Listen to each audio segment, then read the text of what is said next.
ko sa lahat ng mga breadwinner na nakikinig ngayon, kung ganun din ang given na para sa atin ay sitwasyon, gagawin ko rin yun. Kaya nga kahit pwede kang makipagsabayan sa iba dyan, pumili ka ng ganung sasakyan, magpatayo ka ng ganyang klaseng tahanan, makipagsosyalan, pumili ng mamahaling gamit na ganyan, kumain sa mga sikat na restaurant, kaya mong gawin niya.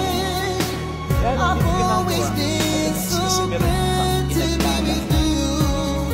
At kaya nga, kuminsan, may mga pwede nang mag-asawa dyan, nasa tamang edad na, yung iba nga, napaglilipasan na. Kasi panayang suporta sa pamilya. At kaya nga hanggang ngayon, wala kang masyadong ipon, na kung ang sarili mo lamang iisipin mo, mucho ka na ngayon. Kasi marami kang tinutulungan mahal sa buhay. Wala noon, ganun talaga kapag breadwinner ka. Bago ikaw, sila muna.